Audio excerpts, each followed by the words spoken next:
लजाएर एक्लै किन बसेकी मायालु अब छाता छोड एक्लै अब छाता छोड एक्लै नौड मायालु कापिएको हात समाए यादहरूको नयाँ घर बनाए एक फेरा बोली हेर न।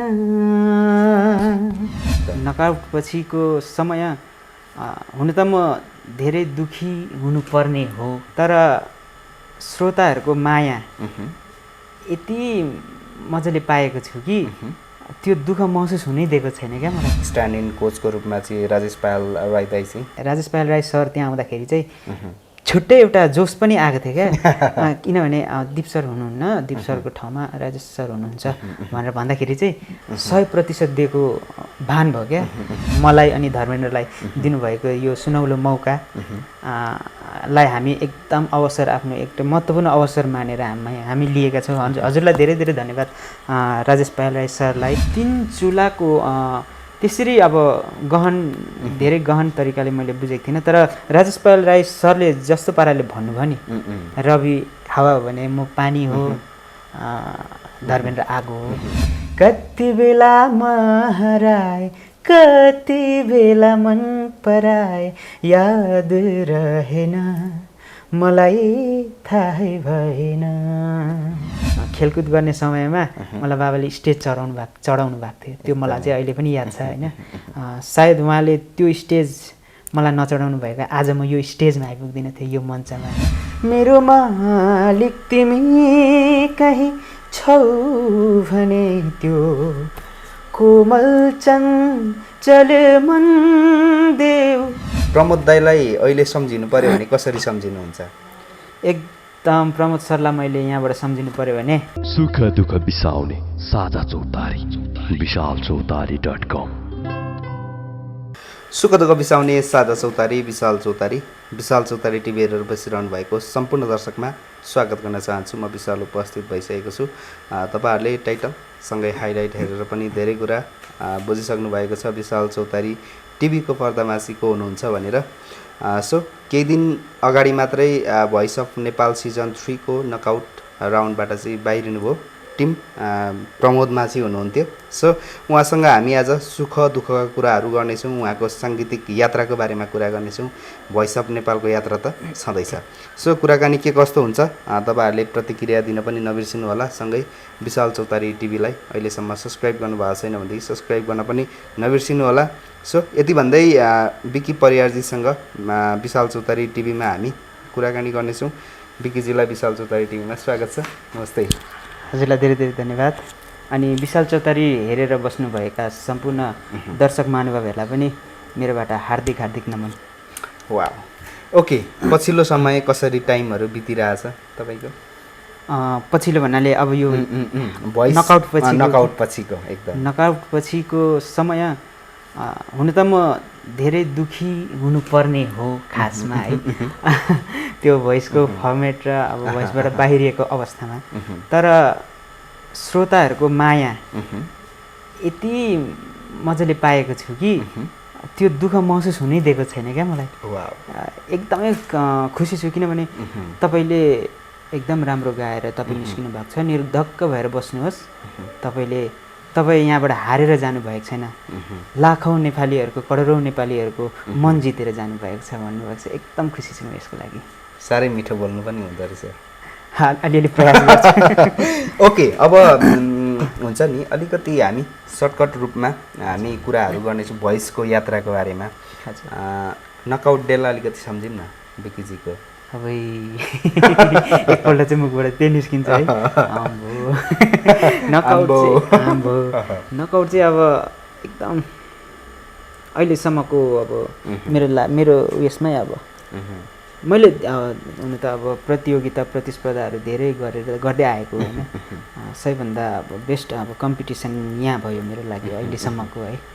पछिको म भन्न सक्दिनँ, अहिलेसम्मको चाहिँ एकदम नकआउटको बारेमा सोच्दाखेरि पनि धेरै तनाव हुन्छ किनभने कम्पिटिटरहरू पनि त्यस्तै गरेको थियो है अनि उसलाई सोच्ने बित्तिकै उसले त यस्तो चिजहरू त राम्रो गर्छ अरू अरू रविलाई सोच्ने बित्तिकै रवि त फेरि के चाहिँ गर्नुपर्ने यहाँबाट जित हासिल गर्नको लागि भन्ने एउटा त्यो प्रश्नहरू आफैमा जाग्थ्यो आफूलाई त्यसरी नै तयार पनि पारेको थिएँ पारेअनुसार प्रस्तुति पनि मलाई लाग्छ हजुरहरूलाई पनि त्यस्तै लाग्छ होला सायद राम्रो नै दिए होला होइन राम्रो दिएको खण्डमा चाहिँ म एकदमै खुसी छु त्यसको लागि चाहिँ तर अब बाहिरिए केही छैन त्यसमा दुःखमन छैन माया चाहिँ यसरी बनाइदिएर दुःखमन छैन होइन एकदम प्रमोद दाईलाई अहिले सम्झिनु पर्यो भने कसरी सम्झिनुहुन्छ एकदम प्रमोद सरलाई मैले यहाँबाट सम्झिनु पर्यो भने एक दुई हात जोडेर होइन सरलाई चाहिँ भन्न चाहन्छु तपाईँले दिनुभएको बहुमूल्य समय चुन्नु भएको त्यो समय होइन अनि मैले हजुरसँग बिताएको यो पलहरूलाई चाहिँ म एकदम जिन्दगीको सबैभन्दा महत्त्वपूर्ण पलहरू मान्छु अनि प्रमोद सर सँगसँगै म मेरो एडभाइजर सर प्रमोद सरको भानुभक्त सरलाई त अन्तर्हृदयबाट म प्रणाम गर्न चाहन्छु किनकि प्रमोद सर र भानु सरको मेलले नै प्रमोद सरको टिम चाहिँ बेस्ट टिम भएर जान्छ एकदमै ओके अब नकआउट डेलाई सम्झिँदाखेरि प्रस्तुति दिनुभन्दा अगाडिको ढुकढुकी किनभनेदेखि त्यहाँनिर तपाईँहरू तिनैजना यति बवाल हुनुहुन्थ्यो नि होइन आफ्नो आफ्नो विधामा कस्तो भएको थियो अलिकति कतिको डर थियो कस्तो थियो सास फेरौँ है नकआउट भन्ने बित्तिकै त्यही एउटा चिज सबैभन्दा पहिला आउँछ किनभने निकै दिन पछिको अन्तरालमा चाहिँ निकै दिनको अन्तरालपछि चाहिँ हामी यो सुटहरू गर्न सुरु गरेको थियौँ किनभने कोभिडको यो समय थियो होइन कोभिडले गर्दाखेरि सुट हुन सकेको थिएन हामी पनि क्लोज क्याम्पमा बसेर हामी आफ्नो रियाजहरू आफ्नो ठाउँमा लगाइरहेको थियौँ तर जुन दिन नकआउट हुन्छ अरे भनेर खबर आयो होइन तिमीहरूको सुट हुनेवाला छ भनेर खबर आयो एकदम तनाव भइदियो क्या एकदमै मन एकदम ढुकढुक अनि नकआउटको दिन फेरि अब कतिवटा चिजहरू हुन्छ हामीले गर्नुपर्ने पर्फर्मेन्स गर्नुभन्दा अगाडि एक दुईवटा सुटहरू हुन्छ त्यो चिजले चाहिँ एकदम धेरै टेन्सन दिइरहेको हुन्छ पछि हो तर अब त्यो चिजहरूलाई चाहिँ भुलेर चाहिँ हामीले प्रस्तुति राम्रो दिनु छ भने चाहिँ त्यो चिजहरूलाई भुल्नु जरुरी छ एकदम जसरी भयो भने कष्ट गर्नै पर्छ बेस्ट दिनुको लागि चाहिँ त्यो डर चाहिँ भगाउनु जरुरी छ डरसँग बेस्ट कहिले पनि हुँदैन डर एक ठाउँमा राखेर गएर चाहिँ बेस्ट घरमै छोडेर जानुभएको थियो त्यो दिन होइन घरमा नछोड्यो भने त्यहाँको ब्याक स्टेजमा चाहिँ एकदमै छोड्नै पर्छ क्या नभए चाहिँ गाह्रो हुन्छ एकदमै त्यहाँ पर्फर्म गर्नै गाह्रो हुन्छ तर प्रस्तुतिमा एकदमै ध्यान दिएर हामीले दिएका थियौँ यति भन्न चाहन्छु रवि पनि एकदम राम्रो सिङ्गर हो धर्मेन्द्र पनि एकदम राम्रो सिङ्गर हो अब मलाई अब हजुरहरूले अवलोकन गरिहाल्नुहोस् हजुरहरूले मूल्याङ्कन दिनुहोस् कि म आफै त भन्नु सक्दिनँ म राम्रो हो भनेर होइन मूल्याङ्कन हजुरहरूबाट भयो भने म आशीर्वादी हुन्छु रवि अगाडि गयो एकदमै खुसी छु यदि त्यो ठाउँमा रविको ठाउँमा तपाईँ जानुभएको थियो अथवा धर्मेन्द्र जानुभएको थियो भनेदेखि प्रस्तुति नै यस्तो प्रकारको थियो कि 19-20 19.5को फरक मात्र थियो क्या सायदै त्यो जग्गामा म गइदिएको भए या धर्मेन्द्र गइदिएको भए पनि कसैले किन लोगिस उसले त यस्तो बिगारेको थियो उसले यस्तो बिगारेको थियो भन्ने ठाउँहरू चाहिँ कसैले पनि छोडेको थिएन यति नै हो हाम्रो रवि भाइले सायदै हामीभन्दा धेरै भन्दा पनि केही राम्रो चाहिँ उसले गाएको थियो त्यो भएर उहाँ अगाडि जानु कति पोजिटिभ होइन मलाई म एकदमै अर्कै किसिमको मान्छे छु म इभन कि मैले मेरो यो नकआउट राउन्ड जानुभन्दा अगाडि हुन्छ नि कतिजना कन्टेस्टेन्टहरूले भन्दै थियो मैले त्यो स्पिच पनि रेडी पारेको छु होइन म त निस्किन्छु होला तर निस्क्यो भने निस्किनु पस्नु त त्यो आफ्नो प्रस्तुतिमाथि निर्भर परिहाल्छ अन्त मैले चाहिँ म चाहिँ त्यसरी उयो पनि तयार पारेको थिइनँ मैले जे मनमा थियो स्क्रिप्टहरू कुनै अब त्यो निस्केपछि यो भन्छु फर्स्ट कुरा चाहिँ म सकारात्मक धेरै सोच्छु क्या म निस्किँदिनँ भनेर चाहिँ सोच्छु म अनि त्यो अनुसार चाहिँ म स्टेजमा चढ्छु क्या निस्किनु सक्छु होइन मभन्दा राम्रो प्रतियोगिता भन्ने बित्तिकै प्रतियोगिता हो दुईवटामा तयारी भएर त जानै पर्छ हजुर जानै पर्छ निस्किनु सकिन्छ नि त्यो मैले मनमा पहिला घरबाटै म निस्किन्छु होला भनेर गयो भने त्यो त अवश्य मजा आउँदै त्यहाँ मैले पहिला पनि सोचेको थिएँ म निस्किन्छु भनेर त्यहाँ पनि त्यस्तै भयो भन्ने सोच चाहिँ म हतापता राख्दिनँ निस्केँ अहिले तर म निस्किन्छु भनेर चाहिँ म सोच्दिनँ म आफ्नो 100% दिन्छु भनेर चाहिँ म एकदम सोच्छु जहिले पनि ओके अब टिम प्रमोदको कुरा गर्नु पर्दाखेरि प्रमोद दाइलाई त एकदम धेरै गाह्रो भइरहेछ हैन सामाजिक सञ्जालमा फलानालाई लिएको भएदेखि हुन्थ्यो हैन धर्मेन्द्रको फ्यानहरूले धर्मेन्द्रलाई लिएको भए हुन्थ्यो अथवा नजुदाइदिएको भए हुन्थ्यो हैन कसैले विकीलाई लिएको भए हुन्थ्यो यो कुराहरू त आइरहेको हुन्छ नि के भन्नुहुन्छ एकदम यो चाहिँ मेरो नजरमा चाहिँ उहाँहरूले गर्नुभएको माया हो हामीप्रति माया हो हैन एउटा यो प्रतियोगिता हो हैन यसलाई हामीले त्यही हिसाबले नै लिनुपर्छ तपाईहरुको माया यसरी बरकरार हामी माथि रहिरहोस् यही भन्न चाहन्छु किनभने हजुरहरूले हामीलाई अगाडि बढेको हेर्न चाहनुहुन्थ्यो बढ्न सकिन माफी पाऊँ हैन तर सांगीतिक संसारमा चाहिँ एकदमै प्रयास गर्नेछु केही गर्ने इच्छा चाहिँ मलाई धेरै छ केही फरक केही नयाँ वाउ ओके यति भन्दै हामी उहाँले नकआउट राउन्डमै गाउनु भएको एक लाइन गीत त्यो यति मजाले तान्नु भएको थियो नि अन्तिममा त्यो गीत हामी सुन्नेछौँ थोरै दर्शकहरूलाई सुनाउनेछौँ अच्छा सुरुवाती एक लाइन गाउँछौँ है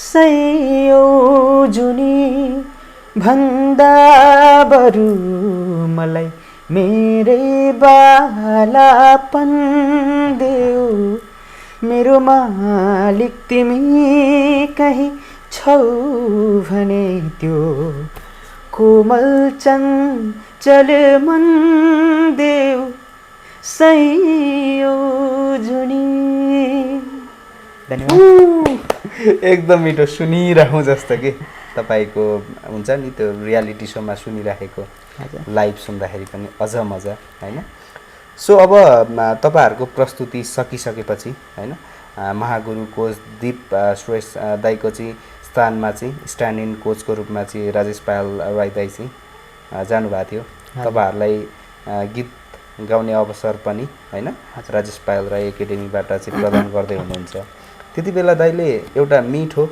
तपाईहरुको लागि एउटा कमेन्ट चाहिँ लागेको एउटा हैन दर्शकहरूले एकदम धेरै मन पराउनु भयो तपाईहरुलाई एउटा 3 चुलाको रूपमा प्रस्तुत गर्नुभएको थियो कस्तो लागेको थियो त्यो भन्दाखेरि एकदमै उहाँले जस्तो पाराले हामीले गाएपछि हाम्रो प्रतिक्रिया दिनुभयो एकदमै क्या अब तीनजनाले आफूलाई 100% दिएको भान भयो क्या किनभने 3 चुला भनेपछि त सम्म हुन्छ सबै हैन सबै एउटा तल भयो भनेदेखि खाना पाक्दैन त्यहाँ है अन्त त्यसले गर्दाखेरि चाहिँ उहाँको कमेन्टले धेरै मनोबल पनि बढेको छ अनि विशेष गरी उहाँले मलाई अनि धर्मेन्द्रलाई दिनुभएको यो सुनौलो मौका लाई हामी एकदम अवसर आफ्नो एकदम महत्त्वपूर्ण अवसर मानेर हामी लिएका छौँ हजुरलाई धेरै धन्यवाद राजेश पायल राई सरलाई अनि विशेष गरी प्रमोद सरले पनि मलाई एकदम एप्रिसिएट गर्नुभएको छ र म सँग एउटा गीत गर्छु भन्नुभएको छ एकदम र सरलाई पनि धेरै धन्यवाद भन्न चाहन्छु जस्तो अब त्यो 3 चुलाको कुरा गर्दाखेरि 3 चुलाको अर्थ त त्यो बेला पनि तपाईहरुले बुझिहाल्नु भयो होला हैन एउटा हावा एउटा पानी एउटा आगो कतिको यो कुरा चाहिँ बुझ्नु भएको थियो यो भन्दा अगाडि एउटा 3 चुलाको अर्थ 3 चुलाको त्यसरी अब धेरै गहन तरिकाले मैले बुझेको थिइनँ तर राजेश पायल राई सरले जस्तो पाराले भन्नुभयो नि किनभने हावा अनि के रे पानी अनि आगो यो त हाम्रो के भन्छ जीवनको महत्त्वपूर्ण नै चीजहरू हो नि हैन हावा पानी आगोलाई एक समान हामीले हेर्छौं त्यही नै भन्नु खोजेको हो सरले हामीलाई कि रवि हावा हो भने म पानी हो धर्मेन्द्र आगो हो त्यो हिसाबले सरले एकदम मजाले हामीलाई कमेन्ट गर्नुभयो त्यो अनुसार नै म चाहिँ आफूलाई हारेको महसुस चाहिँ गरेको छुइनँ क्या त्यस्तो मिठो कमेन्टहरू पाइरहेको छु तृष्णा म्यामले त्यस्तै कमेन्ट गर्नुभयो राजु सरले प्रमोद सरले हैन त्यसले गर्दाखेरि चाहिँ एकदम आफूलाई हारेको महसुसै गरेको छुइनँ वाउ त्यो त दर्शकहरूले हेरि पनि रहनु भएको छ जित सहितको एउटा फर्म्याटको कारणले मात्रै भनेर चाहिँ एउटा लिइरहनु भएको छ नि जस्तो अब भोइसकै त्यो बेलाको कुरा गर्दाखेरि अब सधैँ 4 जना कोच महागुरु कोच दीप दाइ हुनुहुन्थ्यो राजेश दाई ठक्क अब दिप दाईले अफर गरिसकेपछि दाई जानुभयो होइन एउटा सम्मान स्वरूप कस्तो भएको थियो अलिकति छुट्टै कोच देख्दाखेरि चाहिँ हजुर स्टेजमा सर्वप्रथम त हाम्रो महागुरु दीप श्रेष्ठ सरको सुस्वास्थ्यको कामना पनि गर्छु यहाँबाट होइन हजुरको स्वास्थ्य ठिक होस् अनि भोइसको मञ्चमा फेरि तपाईँलाई देख्न पाऊँ साथसाथै राजेश पायल राई सर त्यहाँ आउँदाखेरि चाहिँ छुट्टै एउटा जोस पनि आएको थियो क्या किनभने दीप सर हुनुहुन्न दीप सरको ठाउँमा राजेश सर हुनुहुन्छ भनेर भन्दाखेरि चाहिँ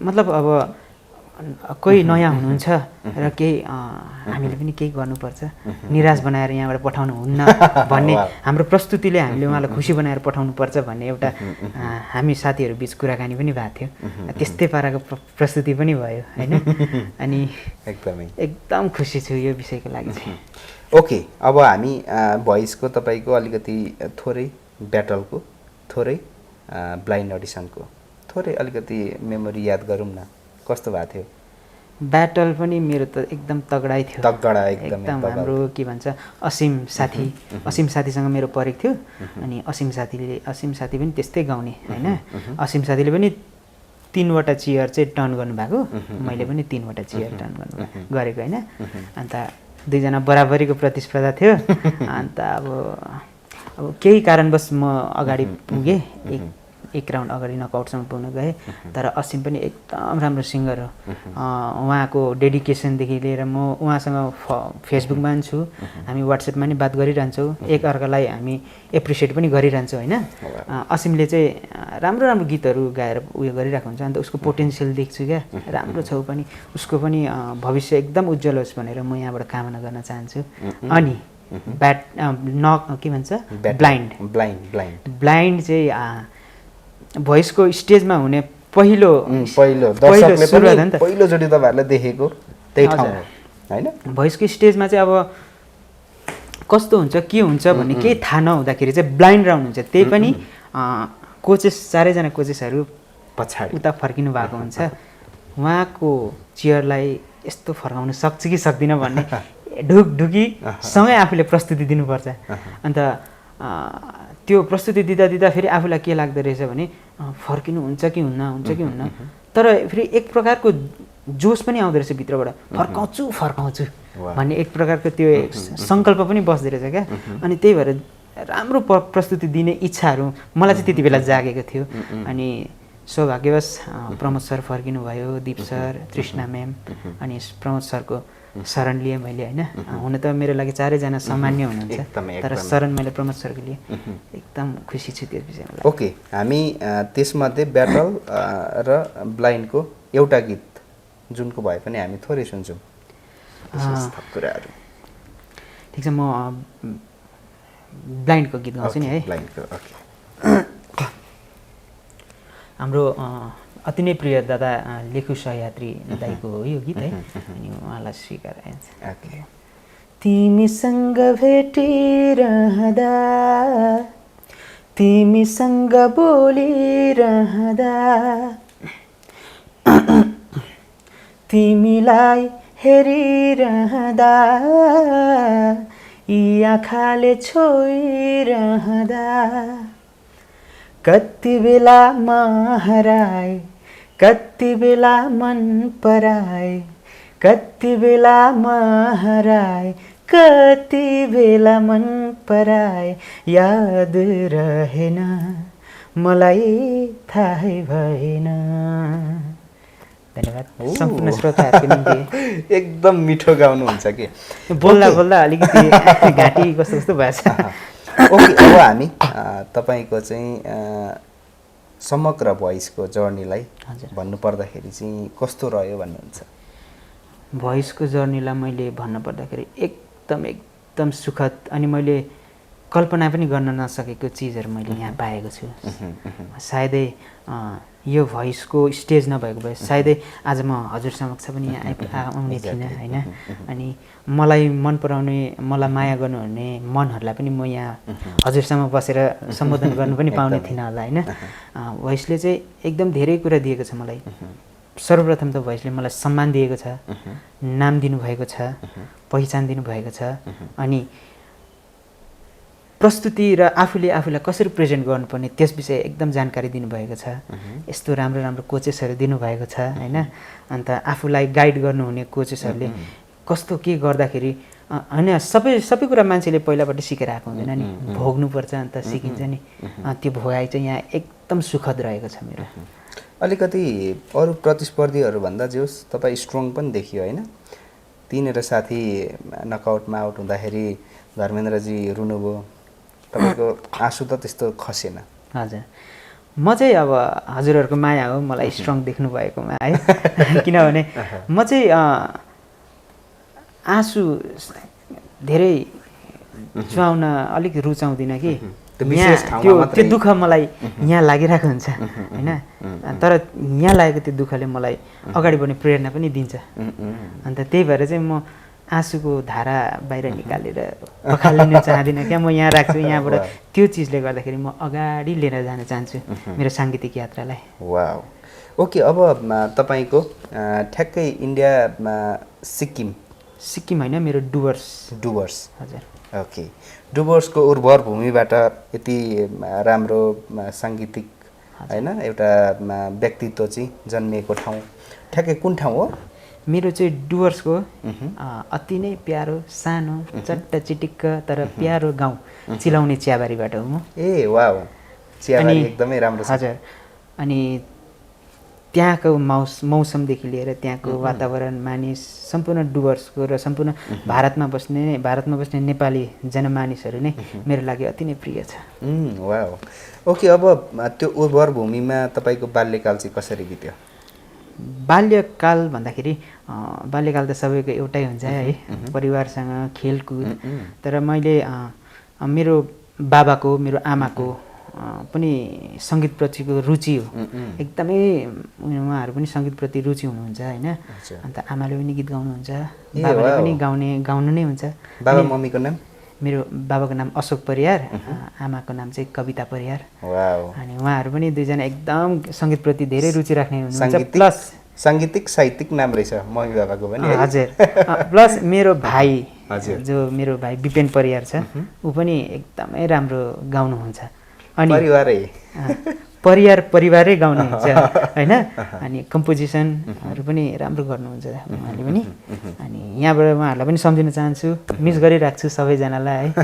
अनि बाल्यकाल त्यसरी अब खेलकुद गरेर बित्यो। अनि सबैभन्दा पहिला चाहिँ म 10 वर्षको उमेरमा चाहिँ मैले अब मेरो बाबाको इच्छाअनुसार अब त्यति बेला सानो नानी 10-11 वर्षको उमेरमा खेलकुद गर्ने समयमा मलाई बाबाले स्टेज चढाउनु भएको थियो। त्यो मलाई चाहिँ अहिले पनि याद छ होइन। सायद उहाँले त्यो स्टेज मलाई नचढाउनु भएको आज म यो स्टेजमा आइपुग्दिनँ थिएँ, यो मञ्चमा होइन। उहाँको अथक प्रयास नै हो म यहाँसम्म आइपुग्नलाई। ओके। अब तपाईँको बाबाले त्यो स्टेजमा एक खुड्किलो चढाउनुभन्दा अगाडि गीतमा चाहिँ कतिको इन्ट्रेस्टहरू थियो? कतिको गीतहरू चाहिँ गुनगुनाउनुहुन्थ्यो? मतलब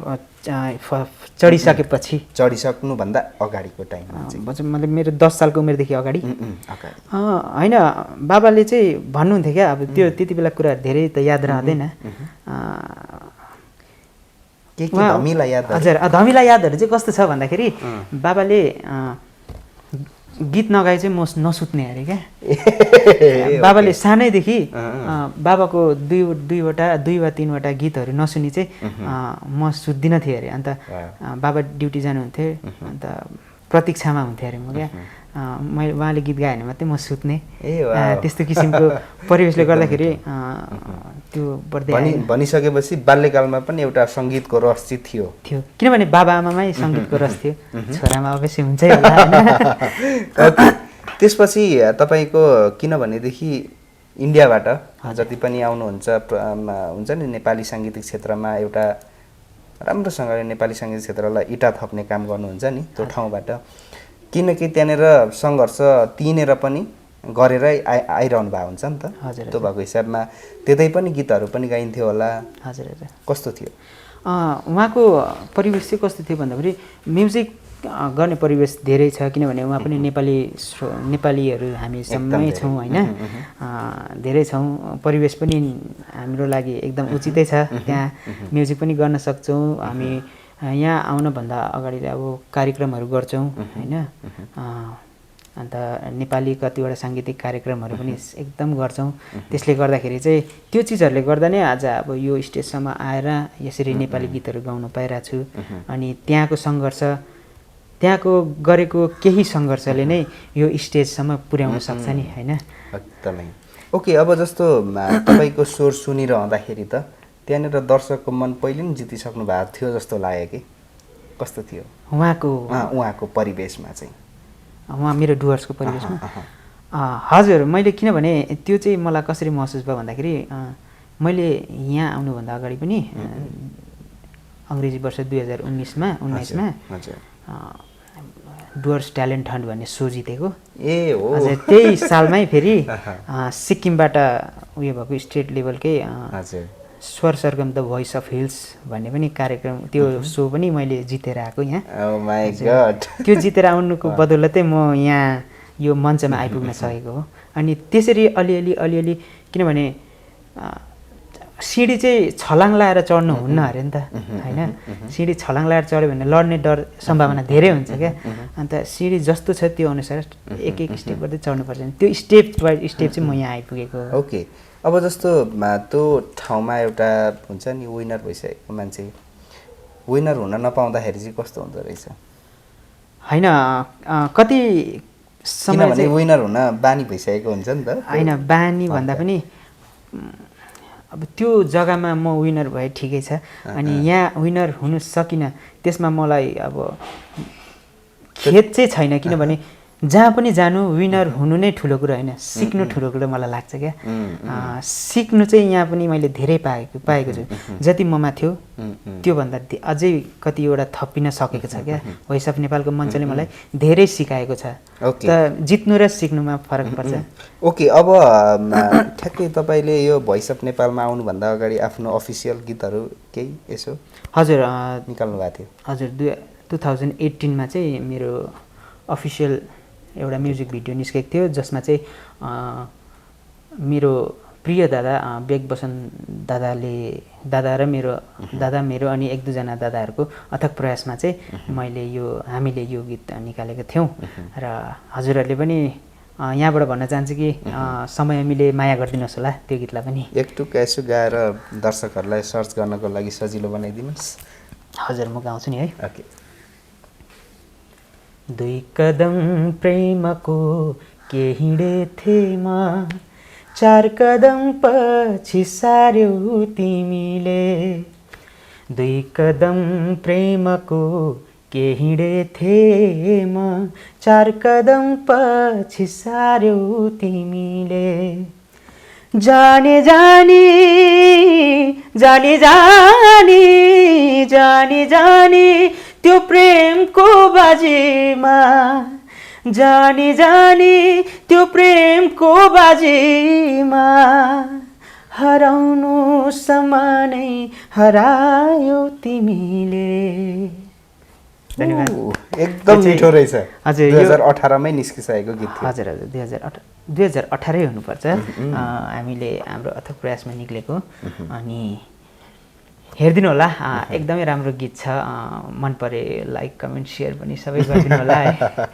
ओके यो क्रममा भनेदेखि अब जस्तो पछिल्लोचोटि तपाईँले नेपाली सङ्गीत क्षेत्रमा विभिन्न किसिमको गीतहरू आइरहेछ होइन नेपाली सङ्गीतलाई एउटा उत्थान गर्ने रूपमा पछिल्लोचोटि आएको कुनै तपाईँलाई मन परेको गीत एउटा दर्शकहरूलाई हामी सुनाउन सकिन्छ भनेदेखि कुनै एउटा हस् म एउटा अहिले मलाई पनि धेरै मनपर्ने गायक अहिले सुजन चापागाई भन्ने उहाँको गीत एउटा छ लजाएर म धेरै गाउने गर्छु त्यो गीत है तर मेरो आफ्नो उयो मतलब कतिवटा भुलहरू हुनसक्छ त्यसको लागि चाहिँ म क्षमा पाउनु ओके लजाएर एक्लै किन लजाएर एक्लै किन बसेकी मायालु अब छाता छोड एक्लै अब छाता छोड एक्लै नौड मायालु कापिएको हात समाए यादहरूको नयाँ घर बनाए एक फेरा बोली हेर न मायालु मायालु। धन्यवाद। एकदम विशेष चाहिँ के भन्न चाहन्छु भनेदेखि यहाँ अब इन्टरभ्यूको दौरान धेरै बोल्दाखेरि अलिकति घाँटी बसे जस्तो भइरहेको छ कि तर एकदमै मिठो गाइदिनु भयो। Thank you so much. So अब हामी कुराकानीको अन्तिमतिर छौँ होइन। मेन इम्पोर्टेन्ट कुरा भनेको अब दर्शकको यति धेरै मन जित्नु भएको छ, माया पाउनु भएको छ, नयाँ प्रोजेक्टहरू पनि अब दर्शकको लागि नि हो होइन। तपाईँहरूले काम गर्ने भनेको नयाँ प्रोजेक्टहरूको कामहरू अब के हुँदैछ त्यो पनि अलिकति थोरै दर्शकहरूलाई जानकारी गराउनु।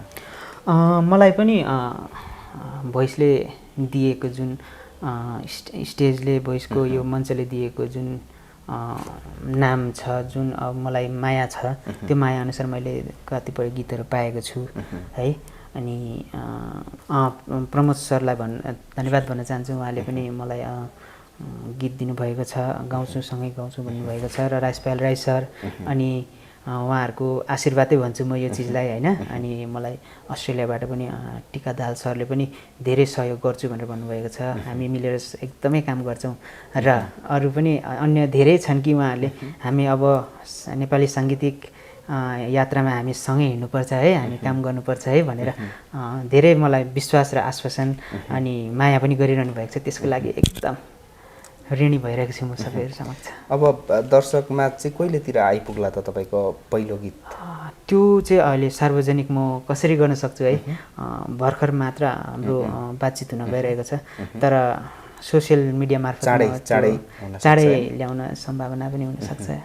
कोसिस गरौँला। ओके। अब मेन इम्पोर्टेन्ट कुरा चाहिँ अब दर्शकको माया पाइरहनु हुँदाखेरि अब जस्तो बसाइ चाहिँ अब नेपालै हुन्छ या उतैतिर कस्तो छ त्यो चाहिँ? अब यस विषयमा चाहिँ अहिले चाहिँ मैले धेरै केही सोचेको छैन, तर नेपाली साङ्गीतिक यात्रामा चाहिँ अब अगाडि हिँड्ने बढ्ने एउटा सपना चाहिँ छ एकदम। हुन्छ त्यो सपनाको कारणले गर्दाखेरि म काठमाडौँ बस्नु पर्यो भने पनि स्वीकारयोग्य छ, बस्ने छु। दर्शकहरूकै हातमा छ होइन? हजुरहरूकै हातमा छ। माया गरिदिनु भयो भने बस्ने हौ है। सो दर्शकहरूले पनि यति कुरा भनिसकेपछि चाहिँ बुझ्नु होला। सो विशाल चौतारी टिभीमा तपाईँसँग धेरै मिठो मिठो कुराहरू गर्न पाइयो, यति मिठो गीतहरू पनि सुनाइदिनु भयो, समय दिनुभयो। विशेषतः थ्याङ्क यू सो मच तपाईँलाई।